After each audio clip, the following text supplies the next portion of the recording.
Bienvenidos nuevamente. Les presento a nuestro relator.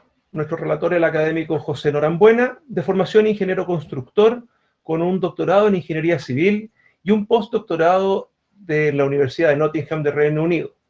La línea principal de su investigación es la ingeniería de materiales, considerando el diseño y el desarrollo de nuevos materiales focalizado en materiales autorreparables. En LabMat, el laboratorio donde trabaja nuestro académico, desarrollamos investigación en el área de los materiales de construcción autorreparables basados en residuos para promover la construcción de infraestructura más sostenible y resiliente. Esta segunda charla del ciclo del mes de octubre se titula Tecnologías para la autorreparación de grietas en pavimentos asfálticos. Dejo con ustedes al relator. Adelante, José. Bien, muchas gracias, Jean-Pierre, por esa introducción. Solamente por confirmar si están viendo de forma correcta mi pantalla y me están escuchando bien. Efectivamente.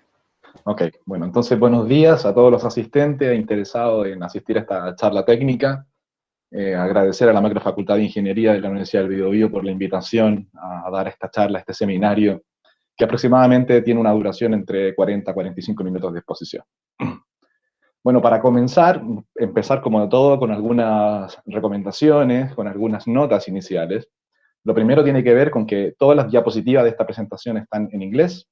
Eso recae en que esta presentación es la tercera o cuarta presentación que doy este año. Todas las anteriores han sido en idioma inglés, por tanto, aprovechando la misma presentación, todas las diapositivas están en inglés, sin embargo, toda mi presentación va a ser en español.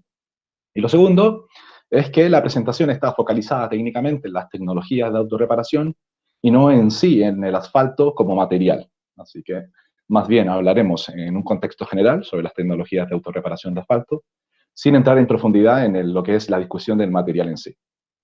Vamos a tratar 6 diferentes temas que van desde la motivación del problema, de por qué surgen y nacen, ¿cierto?, estas tecnologías de autorreparación, qué son las tecnologías de reparación, de autorreparación y los materiales autorreparables. Después de eso, vamos a focalizarnos en los rejuvenecedores encapsulados, que es la tercera tecnología que vamos a discutir el día de hoy, para pasar a un posicionamiento mucho más específico y local dentro del desarrollo de nuestro laboratorio, que tiene que ver con el desarrollo de rejuvenecedores microencapsulados, más bien en naturaleza biopolimérica. Terminamos de alguna forma en el ciclo final con investigaciones futuras, lo que estamos desarrollando actualmente, lo que vamos a desarrollar en los próximos años en el interior de nuestro laboratorio, cerrando con un resumen que resuma un poco todas las tecnologías discutidas el día de hoy. El objetivo de la presentación es muy sencillo, simplemente pónganse cómodos y disfruten de la presentación. Desde el punto de vista de contextualización, comenzar hablando sobre el concepto de materiales bituminosos. Un material bituminoso es, entre otros materiales, es el material constituyente para la construcción de nuestros pavimentos de carretera. Es un material compuesto de distintas partes. Por una parte, un material de naturaleza cerámica, que son los áridos o agregados minerales, sumado a un elemento que tiene la capacidad de poder unir estos agregados minerales en una estructura tipo ligante, tipo conglomerado. Es un material termoplástico, es un material termosensitivo, es decir, es sensible a la temperatura, reduce su viscosidad cuando aumentas la temperatura, incrementa su viscosidad cuando la reduces. Este material a altas temperaturas, aproximadamente entre los 140 a 160 grados Celsius, eso depende del tipo de mezcla asfáltica que estés fabricando, se depende de dónde la estés colocando, etcétera, etcétera, te permite generar una mezcla asfáltica para poder desarrollar una estructura de pavimento.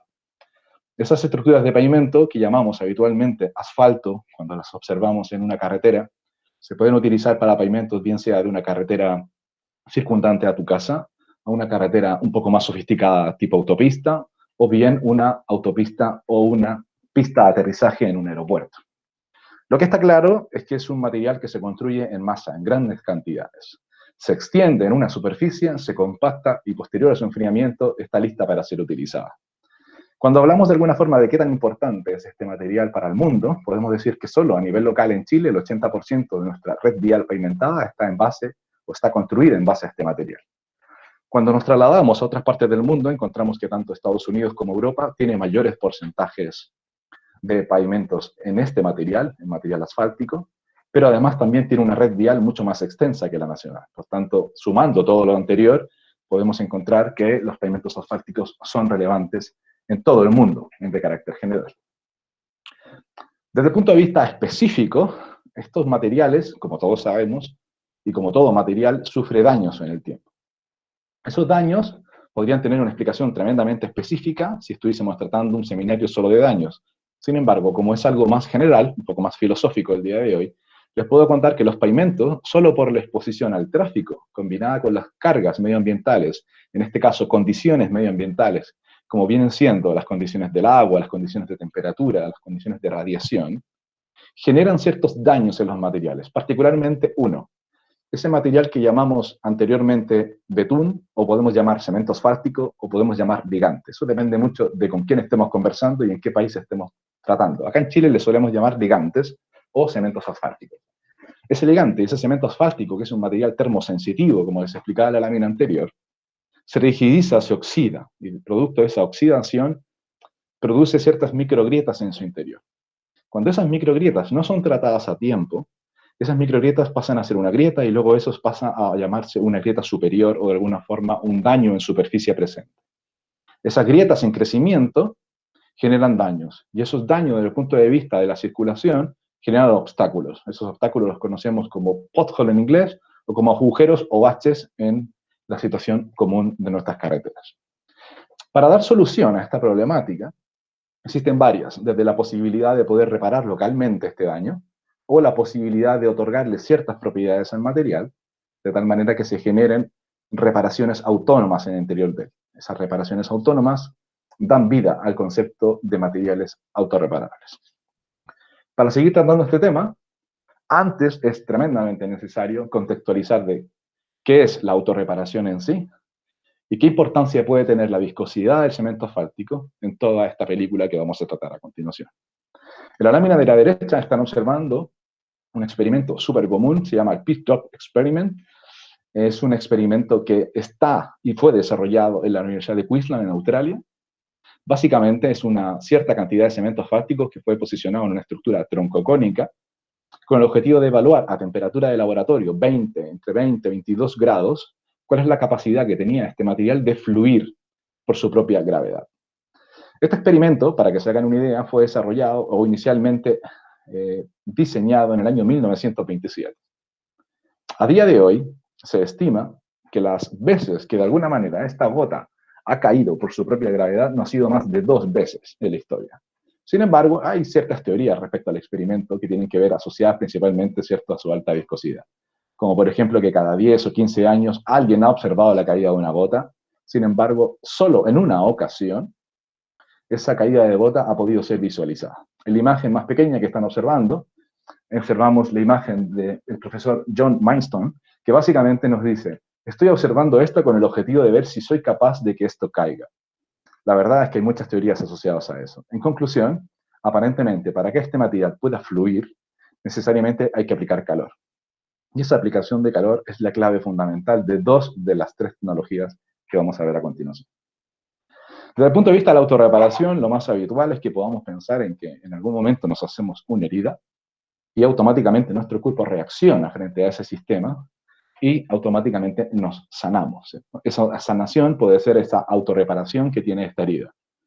Básicamente, para poder concluir, cualquier persona que esté medianamente sano debería tener un sistema de autorreparación autónomo, ¿cierto?, que se activa sin necesidad de que uno genere una alerta. La alerta necesaria es simplemente tu herida abierta. Desde el punto de vista de tus huesos, podríamos hablar de la capacidad de que, dependiendo de la edad que tengas y el estado de salud, la recuperación autónoma de una fractura en tu hueso sea más o menos efectiva. Este proceso de biomineralización también es un proceso de autorreparación. Para que esto ocurra, simplemente se tienen que dar ciertas condiciones, en este caso asociados a este biomaterial, que te permitan generar esta reparación. Este concepto también es autorreparación. En resumidas cuentas, los materiales autorreparables, que básicamente son materiales bioinspirados en estas tecnologías, bien sea desde un concepto de la naturaleza o bien sea desde un concepto humano, todo reflejado en el desarrollo de materiales autorreparables con el objetivo de copiar las estructuras bioinspiradas, de imitar las funciones que nos entrega la naturaleza y el cuerpo humano, pero modificando las propiedades de la aplicación. Con ese objetivo, en la ingeniería de materiales se han desarrollado diferentes aplicaciones desde el punto de vista de los materiales autorreparables. Si pensamos un poco en la clasificación por composición de los materiales, podríamos decir que existen polímeros autorreparables, que tienen ciertas condiciones y ciertas autorreparaciones más bien desde un enfoque químico. Podríamos encontrar materiales metálicos o aleaciones, que también tienen de alguna forma sus funciones de autorreparación a distintas escalas, los materiales poliméricos, materiales cerámicos o materiales compuestos. Independiente de la clasificación que nos encontremos, y pasando a las láminas de la derecha, podríamos encontrar dos grandes ejemplos asociados a la ingeniería civil. El primero de ellos guarda relación con el hormigón autorreparable. Por supuesto, distintas tecnologías, bien sean estas extrínsecas, intrínsecas, autógenas, que nos permiten de alguna forma desarrollar tecnologías de autorreparación. El día de hoy, y este seminario en sí, se enfoca principalmente en las tecnologías de autorreparación de la mezcla asfáltica o del asfalto. Va a ser igual un poco en cómo le deseen llamar en el contexto de sus preguntas. Esta imagen, de alguna forma, sintetiza todas las tecnologías de autorreparación existentes hasta ahora. En la parte vertical van a encontrar una línea de tiempo que de alguna forma nos posiciona en cuándo comenzaron a desarrollarse estas tecnologías, en el año 2008, hasta el año actual, pasando en ese mismo orden que están observando acá. Observamos tres tecnologías, cada tecnología tiene tres cuerpos de desarrollo. El primero muestra de alguna forma un material con una presencia de grietas, la imagen de en medio muestra cómo se activa esta tecnología, y la imagen final de la derecha muestra el resultado final, que puede ser una autorreparación total de una grieta o una autorreparación parcial. Hablemos de la primera tecnología que se llama tecnología de calentamiento por inducción. Una tecnología de calentamiento por inducción es una tecnología extrínseca, es decir, es necesario aplicar un estímulo externo al material en su interior de tal manera que este material se active. Si ese estímulo externo no existe, el material no tiene la capacidad autónoma de autorrepararse. Desde ese punto de vista, entonces, es necesario, como es una tecnología de calentamiento por inducción, incorporar en el interior de la matriz de este material elementos eléctricamente conductores.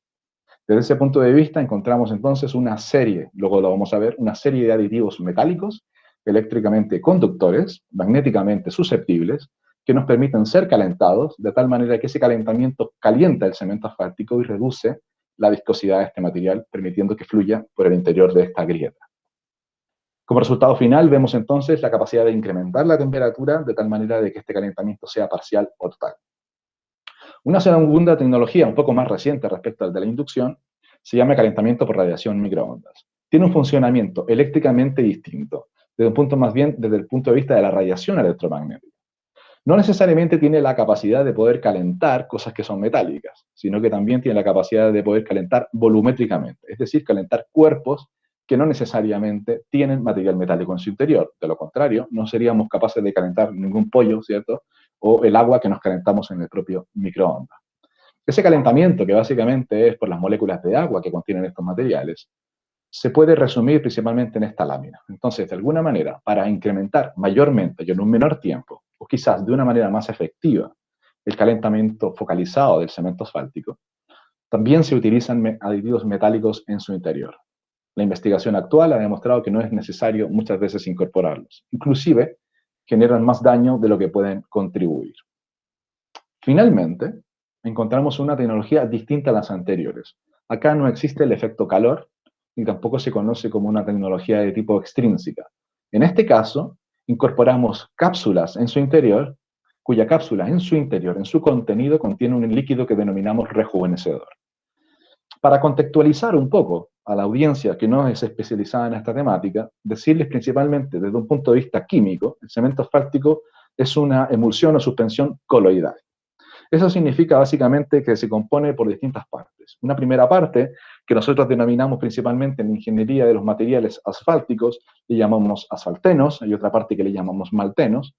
En resumen, lo que pasa cuando un material se daña, se agrieta y se ve afectado por lo que conocemos como la termooxidación, este ratio, este equilibrio que existe entre maltenos y asfaltenos se ve descompensado. Entonces, para poder compensarlo y otorgarle las propiedades iniciales a este material, nosotros le incorporamos este rejuvenecedor, que básicamente es un líquido que hace compensar este ratio. Al mismo tiempo, este rejuvenecedor disminuye la viscosidad de los materiales, permitiendo que fluyan.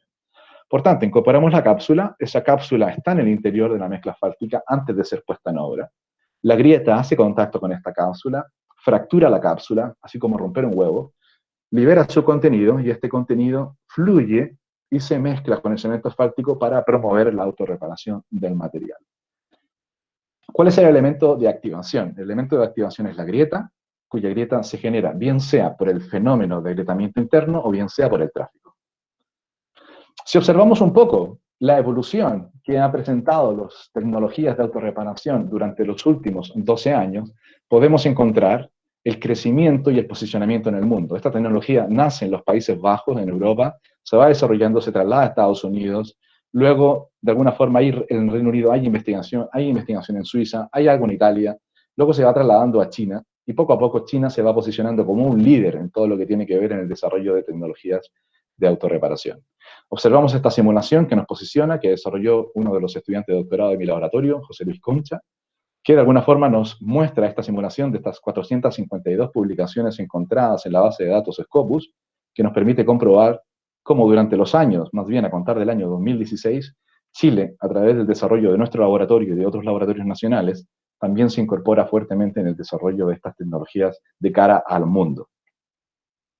Desde el punto de vista de los distintos aditivos que se utilizan para el desarrollo de tecnologías de inducción y de microondas, observamos 6 diferentes tipos.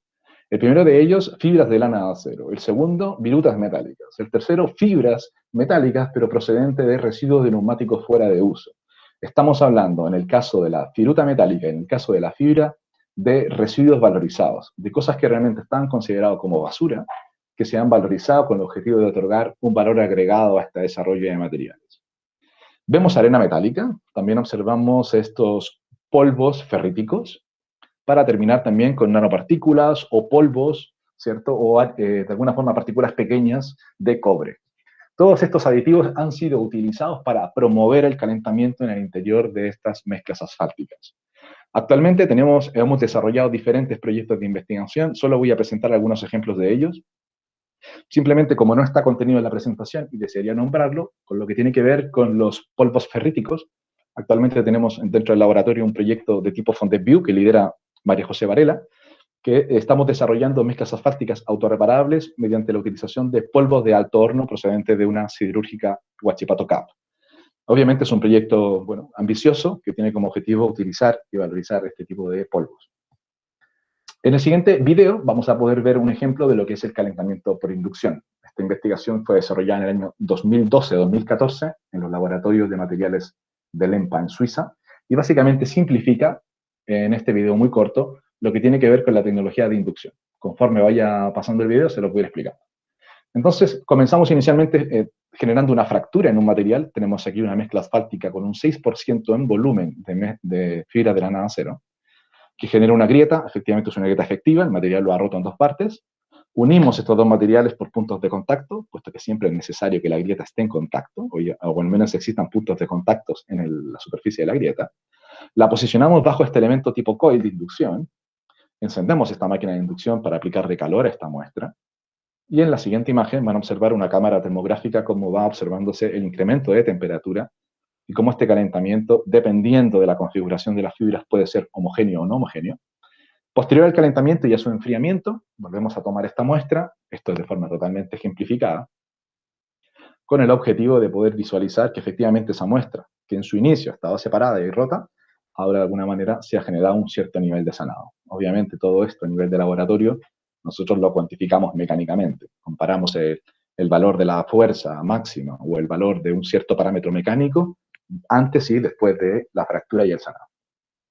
Algunos ejemplos a gran escala, observamos a esta imagen que muestra básicamente un tramo de prueba que se construyó en el año 2010, pero se ensayó en el año 2014 mediante una máquina de inducción a escala real.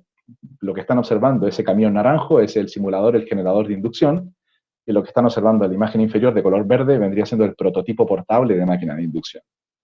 La mezcla asfáltica utilizada corresponde a una mezcla asfáltica porosa, eso significa que tiene entre un 18 y un 22% de vacíos en su interior. También se aplicó a otras mezclas de tipo SMA, que más adelante las vamos a discutir, con el objetivo de generar la autorreparación de estos materiales usando fibras de lana de acero. Esto se hizo en los Países Bajos, en Holanda. Por otra parte, encontramos otro ejemplo de un proyecto más reciente, en Europa también, en Alemania, un proyecto que se desarrolló entre los años 2015 y 2018, que también tuvo como objetivo desarrollar daños o microgrietas en la superficie de un tramo de prueba y posteriormente, de forma acelerada, mediante este simulador de tráfico que están observando ahí de color naranjo en la imagen, y posteriormente generar la autorreparación o promover la reparación de estos daños en superficie mediante también un prototipo de máquina de inducción. La máquina de inducción de prototipo que se utilizó fue la misma que se utilizó en Holanda, también dando los resultados esperados en este caso. Existe diferencia científica desde el punto de vista de la lámina anterior y esta realmente no. Realmente las contribuciones científicas fueron las mismas. Es decir, entre el año 2010 y el año 2018, desde el punto de vista de la autorreparación con fibra, realmente la investigación siempre, si bien es cierto, ha hecho modificaciones en sus variables y en sus diseños experimentales, pero las conclusiones siguen siendo las mismas. Hay ciertos tipos de fibra en ciertas longitudes y ciertos diámetros que se pueden colocar en el interior de mezclas asfálticas para promover la autorreparación por inducción. Desde el punto de vista de un segundo ejemplo de tecnologías, encontramos las tecnologías de autorreparación, ¿cierto? Por microondas o promovidas por radiación microondas,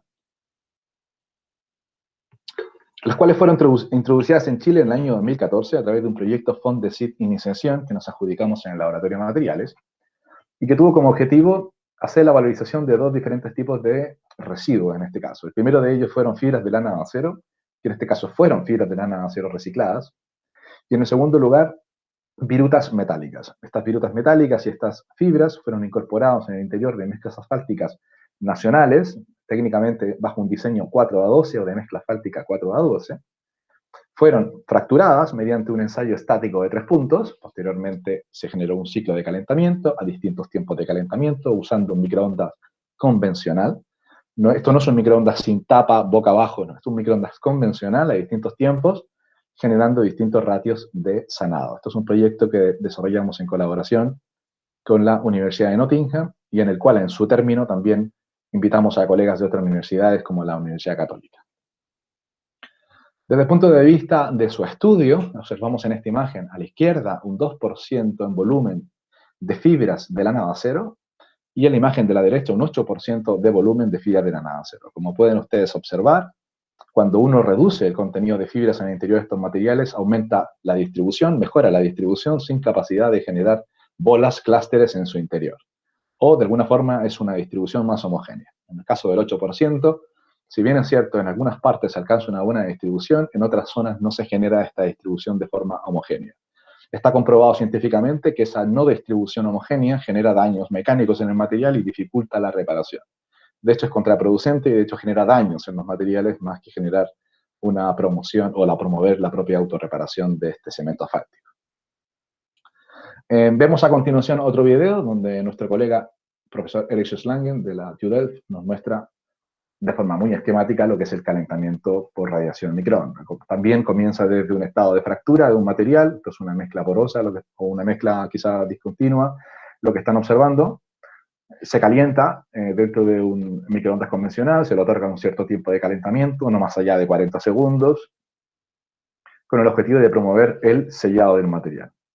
Obviamente eso que se muestra acá ejemplificado también se cuantifica mecánicamente con el objetivo de poder evaluar lo que denominamos el índice de sanado, la capacidad de autorreparación, el healing index, un poco como lo deseen llamar.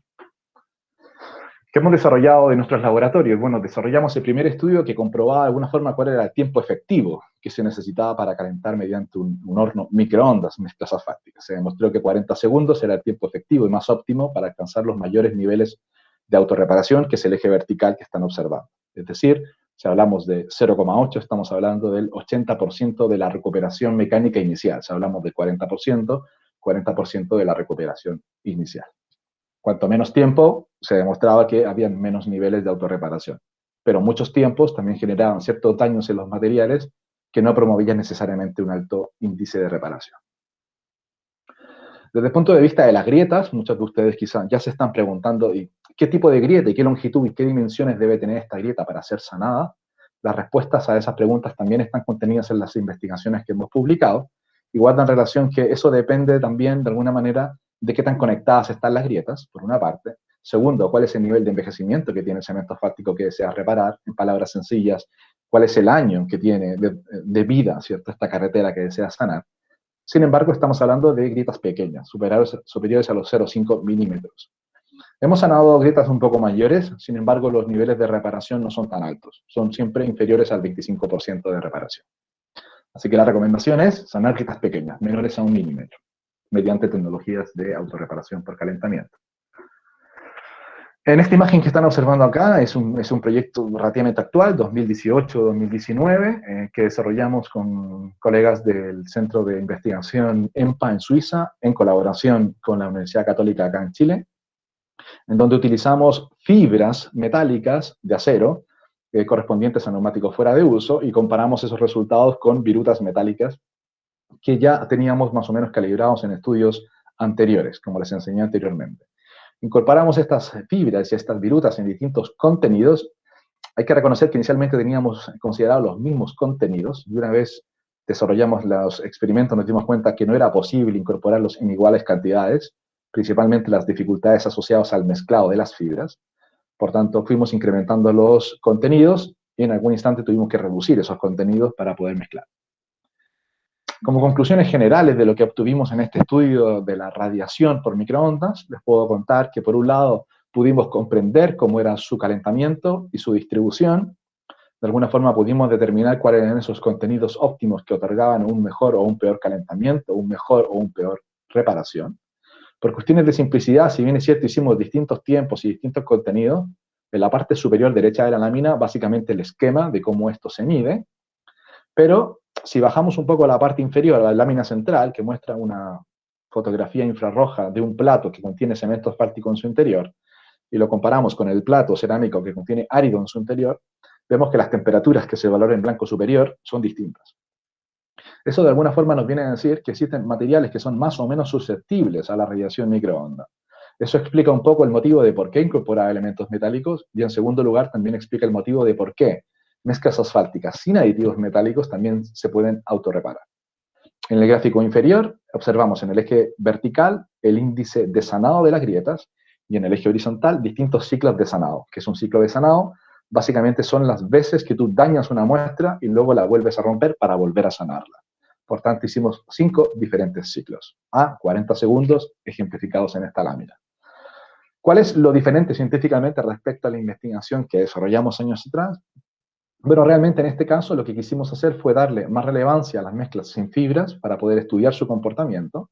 Por tanto, controlamos esas condiciones en laboratorio. También incorporamos porcentajes distintos a los que habíamos incorporado anteriormente, que también fue otra contribución. Y en tercero, medimos la energía consumida por el microondas o que necesitaba otorgar el microondas para poder calentar una cierta cantidad de masa. Eso significa de que obtuvimos ciertos parámetros que son tremendamente relevantes, no tan solo para el cálculo de su ciclo de vida o para el costo del ciclo de vida que puede tener esta tecnología, sino que también son relevantes desde el punto de vista de otorgar parámetros técnicos que permitan diseñar un prototipo en la eventualidad de que esto pase a un escalamiento real. En conclusiones, no necesariamente mezclas con fibras tenían los mayores índices de reparación frente a las mezclas de referencia, que son las pintadas de color negro. Así que desde ese punto de vista es importante ver esa relevancia. Un poco haciendo un paréntesis y una pausa en todo este desarrollo, del cual les estoy contando muy rápido, muy por encima, encontramos otras tecnologías que también hemos desarrollado. Por ejemplo, al inicio les decía que la capacidad de poder calentar las mezclas asfálticas con residuos metálicos es porque realmente la capacidad calorífica que tienen estos materiales es alta. Es decir, que esa capacidad calorífica se puede utilizar bien para la autorreparación de los materiales o para otras aplicaciones térmicas. En este caso particular, que es un trabajo que publicamos recientemente este año con José Luis Concha, desarrollamos un modelo que nos permite de alguna forma simular en condiciones de laboratorio cualquier índice de irradiancia que exista en Chile. Obviamente eso es trasladable a otros países, pero realmente el estudio se focaliza en nuestro país. Para eso estudiamos todos los niveles de irradiancia que existían en Chile, mediante el mapa solar que nos entrega la base de datos gratuita de la Universidad de Chile. Desarrollamos un modelo, desarrollamos un sistema que nos permitía, usando una lámpara infrarroja de 200 vatios de capacidad, subirla en altura o bajarla en altura desde el punto de vista de simular un valor de radiancia a otro mediante el modelo que están observando en la lámina superior derecha. Eso nos permite a nosotros calentar mezclas con fibras y poder comprender su capacidad de calentamiento en función si estuviesen puestos en algún punto nacional. Como estamos en Concepción, nos focalizamos en nuestra ciudad y de alguna forma estudiamos la capacidad o cómo podríamos aprovechar ese calentamiento térmico a efecto de tener un pavimento que además es autorreparable, cómo le podemos otorgar otra función para generar pavimentos multifuncionales. Así que si alguien tiene interés, me puede escribir o bien puede consultar la referencia que está en el pie de la lámina. Siguiendo avanzando, ¿cierto? En esto, al igual que en la tecnología de inducción, también hay una lámina acá asociada, un prototipo desarrollado por mis colegas de la Universidad de Wuhan, en China, que muestra un poco lo que podría ser el traspaso, ¿cierto?, a un escalamiento de un horno microondas. El componente principal, que se denomina en este caso para calentar por radiación, se denomina magnetrón, y es lo que permite de alguna forma calentar los materiales mediante radiación. Así que en este caso vendría siendo como quien toma un microondas, saca la tapa y le da la vuelta, ¿no? Que es un poco lo que se observa en la parte inferior. Ellos desarrollaron este prototipo, ahora mismo está patentado ya este prototipo, sin embargo presenta algunas limitaciones en su diseño, como que no permite el movimiento del magnetrón conforme se va generando el calentamiento. Eso es una dificultad, puesto que no compite respecto a la inducción, que sí hay un movimiento del prototipo, es un movimiento lento, son 0,7 metros por minuto, es un movimiento muy lentito, pero que de alguna forma sí permite ir avanzando, ¿cierto?, en el crecimiento de esta grieta. Este caso, o este prototipo, no lo permite. Hay otros casos, también, patentados, existentes, mayormente tecnología norteamericana, en donde hay magnetrones locales que te permiten, de alguna forma, también calentar localmente. Sin embargo, estas tecnologías muchas veces están asociadas a productos. Me explico. Por una parte está la tecnología, el brazo robótico que están observando ahí, que calienta la superficie del pavimento, y por otra parte está el recipiente plástico que está acá, como están observando. Básicamente, entonces, de alguna manera, esta tecnología no funciona si no utilizas el producto que ellos venden. Entonces, de alguna manera, por una parte está la tecnología que ellos desarrollan y por otra parte está el producto. ¿Cuál es la recomendación en este caso? La recomendación en este caso es quizá técnicamente basarse en estos prototipos para el desarrollo de prototipos que se ajusten más a las necesidades locales, que no necesariamente es calentar pavimentos que son asfalto y hormigón al mismo tiempo. Por cuestiones de tiempo no les muestro el video. Quiero entrar rápidamente a esta tercera tecnología, como les comentaba, de los rejuvenecedores encapsulados. Estos rejuvenecedores encapsulados son de distintas tipologías. Aquí estamos observando 6 diferentes tipologías, principalmente desde el punto de vista de cápsulas polinucleares o con porosidad para almacenar rejuvenecedores, cápsulas core shell, ¿cierto? Núcleo corteza, lo más parecido a lo que les explicaba tipo huevo, donde la cáscara rompe y libera el contenido, o bien fibras que también pueden tener en su interior el rejuvenecedor encapsulado, bien mediante un fluido constante o bien mediante partículas en su interior, como están observando en las dos láminas superiores, ¿cierto? La de color amarillo y la otra menos amarilla. ¿Qué nos ha enseñado la investigación previa? Entonces, la imagen que están observando acá muestra en color verde cápsulas que están en una sección transversal de una mezcla asfáltica. Y en la imagen de la derecha van a observar acá un video que permite de alguna forma comprobar, ¿cierto?, mediante tomografía computarizada, cómo estas cápsulas se distribuyen o se distribuyeron en el interior de una mezcla asfáltica real. Hay muchas conclusiones que desarrollamos junto a mi colega Álvaro García de la Universidad de Nottingham, puesto que esta investigación inicial que les estoy enseñando yo la desarrollé junto con él en la Universidad de Nottingham durante mi postdoctorado. Aprendimos cómo se mezclaban las cápsulas, aprendimos cuáles podían ser las dimensiones necesarias para que sufriesen menos daños, determinamos los valores de fuerza necesarios para que pudiesen resistir mezclados y compactación, y también demostramos qué contenido era el máximo para alcanzar los mayores índices de reparación en 3 diferentes tipos de mezclas. Desde el punto de vista de lo que aprendimos, básicamente se puede resumir en esta lámina. Se diseñó un sistema de ensayo que permitía simular las condiciones, no necesariamente totalmente reales, pero sí permitían simular las condiciones de activación de las cápsulas y de sanado de las cápsulas. En la imagen de la derecha vemos un gráfico que muestra en el eje horizontal distintos tiempos de sanado y en el eje vertical distintos índices de sanado de grieta. Como pueden observar ustedes, también se incorporan mezclas asfálticas sin contenido de cápsulas que también tienen la capacidad de autorrepararse por esta capacidad termosensitiva que tiene el cemento asfáltico. Sin embargo, los puntos de colores que manifiestan entre un 0,5 y un 1% de cápsulas por masa total de mezcla asfáltica, nos demuestra que cuando el nivel de tiempo o el tiempo de sanado se incrementa, se hace constante, y ese nivel constante varía entre el 40 y el 60% del nivel de reparación.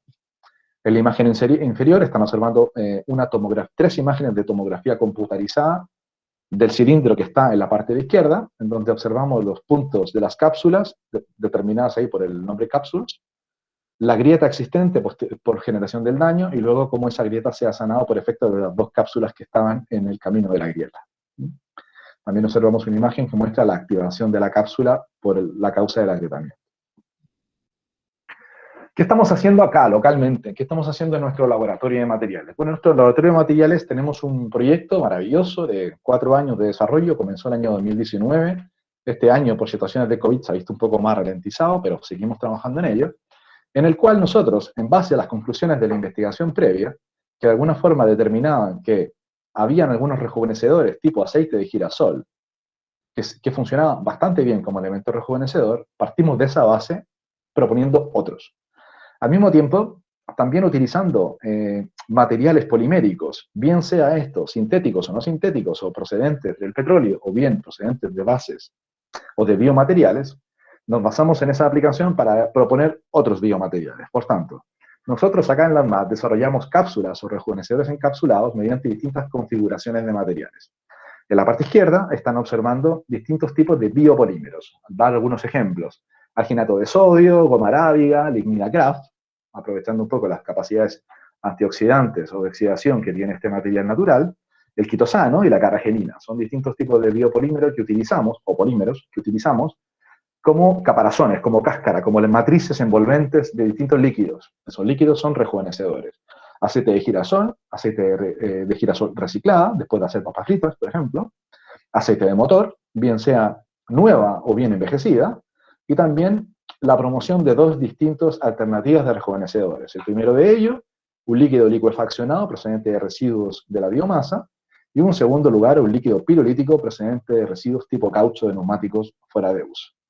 Estas investigaciones no las hacemos solo, las hacemos en colaboración con el mundo, con centros de investigación en Chile, en el Reino Unido, en Estados Unidos, y financiados por fondos nacionales y por fondos internacionales. Me voy dando prisa. Desde el punto de vista de las tecnologías de rejuvenecimiento encapsulado, hemos hecho varias cosas mediante distintas tecnologías de goteo, lo que se denominan los dripping methods. Básicamente diseñamos distintos tipos de métodos por precipitaciones químicas que nos permiten configurar distintas cápsulas, ¿no?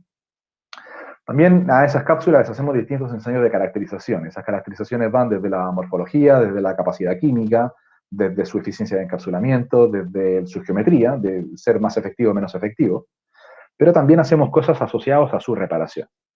En esta lámina están observando un ensayo que hemos desarrollado en el laboratorio que nos permite cuantificar el nivel de sanado que tienen distintos líquidos rejuvenecedores en presencia de una microfisura. Por tanto, generamos una película de cemento asfáltico, bien sea nueva o bien sea envejecida, simulando condiciones de envejecimiento a corto o largo plazo.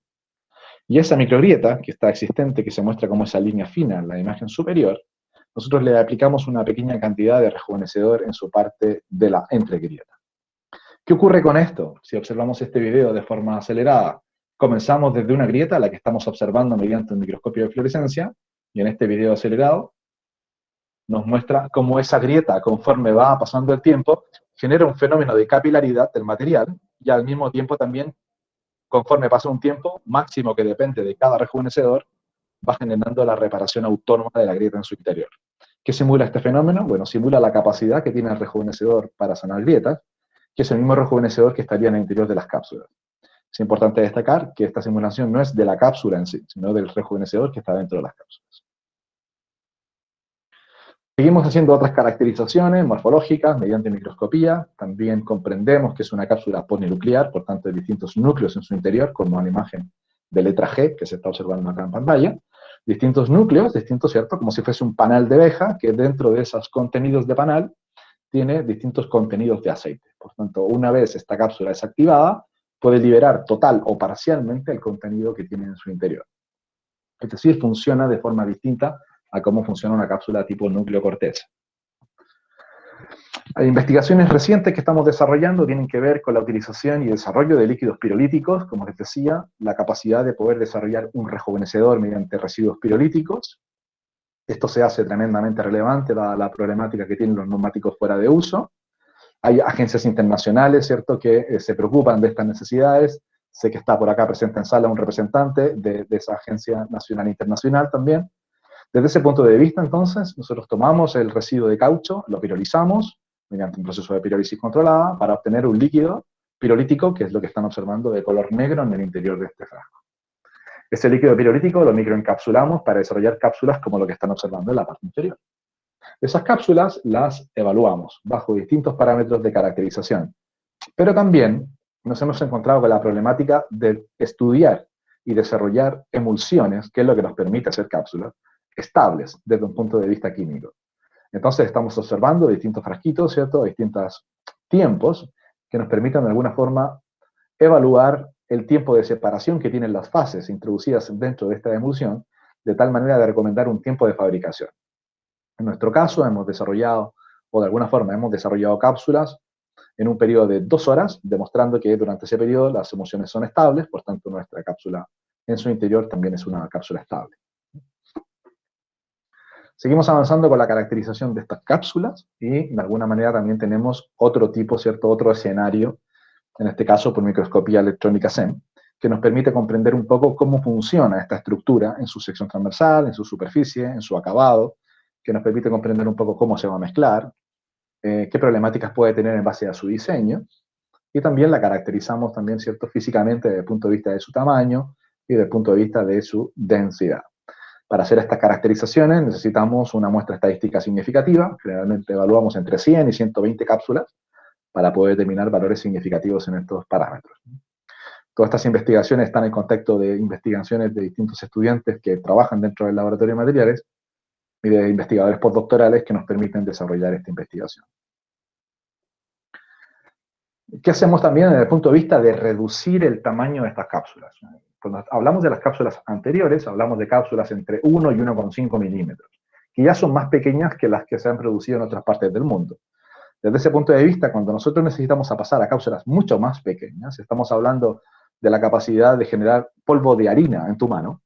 Ese polvo de harina, que son cápsulas muy pequeñas, inferiores a los 5 micrómetros, los tenemos que desarrollar usando otras tecnologías. Esas otras tecnologías ya no son el precipitado por gelación iónica que utilizamos en las láminas anteriores, sino que son métodos de secado por aspersión que no tenemos en nuestro laboratorio y por tanto lo hacemos en colaboración con colegas de la Universidad Autónoma del Estado de México.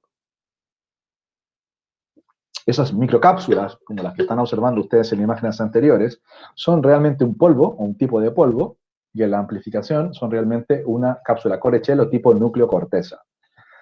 ¿Qué usamos en su interior? Bueno, en este caso en particular utilizamos carragenina y goma arábiga, que básicamente es la resina de árbol. Utilizamos eso para hacer las cortezas y en su interior utilizamos en este caso un aceite de maíz, que es la más comúnmente utilizada en México. Así que desde ese punto de vista es una investigación que estamos desarrollando, no la hemos probado todavía en asfaltos, pero ya hemos sido capaces de desarrollar microcápsulas en dimensiones mucho más pequeñas que las que se han desarrollado en otras investigaciones, mayormente en Asia. Al inicio de la presentación les dije que habían cápsulas y también habían fibras. La imagen de la izquierda muestra el desarrollo en fibras, la capacidad de hacer fibras usando, en este caso, el concepto de gelación iónica. Esta investigación la hacemos en colaboración con colegas de la Universidad de Wuhan, en China, la hemos desarrollado, la hemos publicado y básicamente hemos sido capaces de obtener 2 distintos tipos de cápsulas. La primera tiene de alguna forma gotas en su interior o microcápsulas o cápsulas en su interior, que son estas bolitas que están observando en la imagen de la izquierda. Y hay otra, que es de imagen de la derecha, que se denomina fluido continuo, que básicamente sería como tener una tubería llena de agua. Esa fibra obviamente tiene una problemática fundamental, que muchos de ustedes ya la estarán pensando. Como todo tubo, tiene que tener tapas en sus extremos y lo que no quiere es que se salga el contenido que está en su interior. Por tanto, también ha sido tecnológicamente dificultoso generar esas tapas en estas fibras, lo cual hemos conseguido, pero ha sido dificultoso. Desde el punto de vista de su tecnología, utilizamos distintas tecnologías para obtener fibras de distintos diámetros y distintos largos, lo cual también ha significado un desafío tecnológico. ¿Cuál es la diferencia entre la cápsula y la fibra?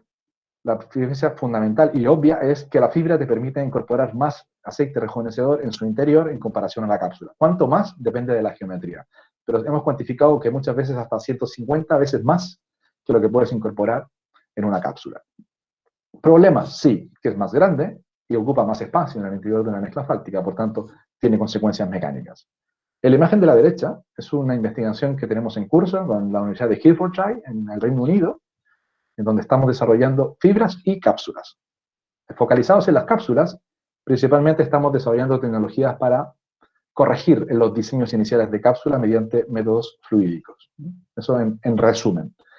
Estamos desarrollando otras investigaciones asociadas a su composición química, su mejora termofísica, pero son un poco exentos al objetivo de este seminario.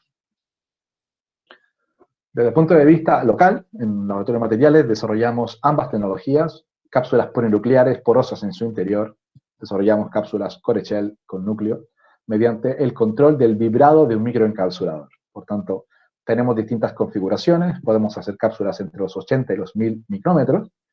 Bajo estas dos configuraciones, obviamente cada uno tiene sus limitaciones y sus retos tecnológicos, pero hemos sido capaces de diseñar ambos tipos de cápsulas, inicialmente ahora mediante proceso de gelación iónica por alginato de sodio. Pero estamos trabajando en el desarrollo de esas tecnologías, lo cual, obviamente, como les decía, es un desarrollo a largo plazo, no es algo de corto plazo. Para terminar un poco en lo que es la investigación futura, les puedo contar este maravilloso proyecto que está desarrollando un investigador postdoctoral que se acaba de incorporar a nuestro grupo, Eric Alpizar, que básicamente es el concepto muy parecido a lo que conversamos anteriormente, pero en este caso no es de nuestro interés desarrollar sintéticamente o artificialmente una matriz porosa en el cual incorporemos en su interior rejuvenecedor, sino que vamos a utilizar estructuras porosas bioinspiradas, como las esporas, o soluciones estructuradas modificadas ya existentes, para utilizarlas como andamiaje para la incorporación de este aceite. Sin embargo, al ser estas esporas débiles desde el punto de vista mecánico, trabajaremos en refuerzos para reforzar en superficie este material. El desafío principal, además de ser una cápsula completamente bioinspirada, el desafío principal es que tenga la capacidad de tener control de la liberación. Es decir, cuando uno genera una grieta en una cápsula, o cuando una grieta hace contacto con una cápsula, existen generalmente dos posibilidades. La primera, de que la grieta no entre en contacto con la cápsula, por tanto la cápsula no se active. O lo segundo es que la grieta sí active esa cápsula. Después que la activación existe, uno no tiene control sobre lo que está ocurriendo. No se sabe si se ha liberado completamente, si se ha liberado parcialmente, o si la cápsula quizá ha liberado una pequeña cantidad. Lo que sí desearíamos hacer es utilizar los conceptos de las cápsulas inspiradas, ¿cierto?, en el sistema humano, de tal manera que nosotros sabemos que cada vez que nos consumimos una píldora que tiene un recubrimiento que hace contacto con el pH de nuestro organismo, esa cápsula, ¿cierto?, o esa corteza se disuelve en función del pH. Esas cápsulas se denominan de liberación controlada por regulación de pH. Ese concepto es el que quizá involucremos en esta investigación, entre otras ideas que tenemos en mente. Pero en resumen, cápsulas bioinspiradas con control de liberación o liberación controlada. Finalmente, y para terminar, tenemos otras investigaciones en curso que tienen que ver con combinar la experimentación con los métodos físicos y la simulación numérica, que nos permiten, ¿cierto?, comprender cómo funciona esta dinámica molecular que existe en los fenómenos de sanado. Si bien es cierto, existen investigaciones que han demostrado cómo existe la dinámica molecular o cómo es el fenómeno de dinámica molecular en asfaltos, todavía existe o falta mucha investigación que tiene que ver con los componentes o cómo este equilibrio de alfaltenos y maltenos se genera en el interior de estas matrices cementicias, en este caso cemento asfáltico, que nos permita comprender, ¿cierto?, los fenómenos que se van generando por la autorreparación. Para eso trabajamos en colaboración con nuestro colega Francisco Martín Martínez de Swansea University y con colegas del MIT que nos permiten de alguna forma generar esta sinergia de investigación, de tal manera de desarrollar una investigación a una escala un poco mayor, ¿cierto?, de lo que desarrollamos experimentalmente acá en Chile. Finalmente, y para que nadie se quede con el gusto a poco, en este cuadro que está acá hay un cuadro comparativo que resume distintas propiedades de las tecnologías que hemos visto y las tres distintas tecnologías. Básicamente, ¿qué nos entrega la inducción? ¿Qué nos entrega los microondas? ¿Y qué nos entrega los rejuvenecedores encapsulados? Y voy por partes. Posicionándolo en el punto de vista de qué tecnologías necesitan de equipamiento in situ, tanto la inducción electromagnética y las microondas sí lo necesitan, pero los rejuvenecedores encapsulados no necesitan de ningún operario que esté en las carreteras. Desde el punto de vista del uso de aditivos metálicos, la inducción sí, los microondas sí, o quizá no, porque también se pueden reparar si no tienen elementos metálicos. Lo que está claro es que los rejuvenecedores encapsulados no necesitan de nada metálico. Pueden trabajar estas condiciones, estas tecnologías a distintas condiciones medioambientales. La inducción se ha demostrado que no, La radiación se ha demostrado que no. Sin embargo, los rejuvenecedores encapsulados, y tenemos un trabajo muy interesante publicado en eso, en donde simulamos los rejuvenecedores con fibras a distintas condiciones medioambientales y de pH, donde hemos comprobado que sí es posible que una cápsula sane con lluvia o sane sin lluvia. Desde el punto de vista del costo efectivo para reducir el mantenimiento, las tres tecnologías reducen los mantenimientos y conservación de pavimentos. Desde el punto de vista de la extensión de la vida útil, se ha demostrado que la inducción electromagnética aumenta entre un 50 y un 100% la vida útil, la de microondas entre un 60 y un 100%, y la de rejuvenecedores encapsulados entre un 30 y un 60%. Alguien estará diciendo, ya, pero son menores que las otras tecnologías. Ok, muy bien, pero tienen que compensarla en función de todas las variables que se analizan en este cuadro. ¿Qué ocurre con la emisión de CO2? Solo por la condición de utilizar menos mezclas asfálticas para construir menos pavimentos.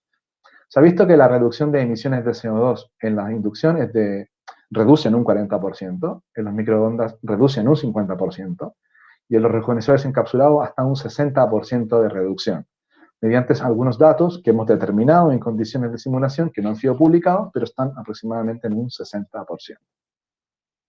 ¿Son las tres tecnologías válidas para la autorreparación de grietas? Sí, son las tres tecnologías válidas para la autorreparación de grietas. ¿De qué depende un poco este sí que figura acá? Depende fundamentalmente de lo que desees reparar y en qué condiciones. No es lo mismo la autorreparación de un pavimento que es de difícil acceso a la autorreparación de un pavimento de difícil acceso que esté además con rejuvenecedores encapsulados, en donde no hace falta que nadie vaya para que esto se autorrepare. Para terminar, les dejo este código QR, lo pueden escanear y van a acceder directamente a nuestra página web, donde están nuestras publicaciones, etc. Agradecer a las fuentes financiadoras de nuestras investigaciones, agradecer a la macrofacultad, por supuesto agradecer a todo el equipo técnico y de laboratorio de investigación que trabaja dentro de las MAD de la Universidad del Biobío, y darles las gracias a todos por su asistencia. Espero que hayan disfrutado el seminario. Muchas gracias. Muchas gracias, José. Vamos a dar inicio a la ronda de preguntas. Tenemos una consulta de Cristian Olivares. Pregunta Cristian. En relación a esta tecnología, ¿cuál es el procedimiento para realizar el diagnóstico y propuesta de reparación para pavimentos viales de ciudad donde se presentan microfisuras o fisuras en modo de reparar rápida y eficazmente esta tecnología? Lo anterior en relación a disminuir los costos y tiempo de trabajo e intervención en las vías de alto tránsito. Ok. ¿Esa es la consulta? Sí. Bien, me queda la duda si es una consulta de carácter general o es, porque como nombra al inicio, una tecnología, habría que saber cuál de las tres. Si no, lo hago de forma general, ¿te parece? Yo diría que es forma general. Vale, en carácter general, yo creo que el cuadro final respondía un poco a la pregunta. Dependiendo de la tecnología que uno utilice, efectivamente se han desarrollado estudios en donde se han visualizado o se han determinado datos de auscultación de pavimentos con el objetivo de correlacionar esos datos de daño, de modelos de daño, con la aplicación efectiva de la intervención de la tecnología. Sin embargo, sí que a carácter general me atrevería a decir que todavía la correlación entre el daño de la infraestructura vial real versus las tecnologías de autorreparación solo se ha podido cubrir en el caso de la inducción electromagnética, en donde sí existen antecedentes y se ha comprobado que cada 5 años hay que hacer intervenciones por inducción. Pero en el caso de microondas y rejuvenecedores eso no se ha determinado todavía. Ok.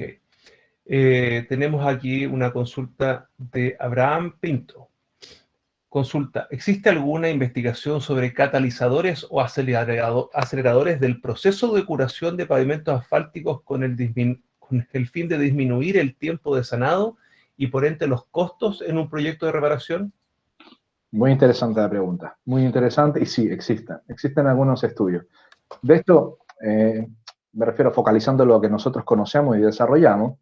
Nosotros cuando estamos desarrollando rejuvenecedores o desarrollando tecnologías de rejuvenecedores para luego microencapsularlos, es porque nos hemos dado cuenta que efectivamente había un vacío de investigación en mejorar los rejuvenecedores mediante distintos procesos químicos, sin dar mucho detalle de lo que hacemos, pero distintos procesos químicos que permitan mejorar esto. Entre eso, aplicación de catalizadores. Así que es súper oportuna la pregunta.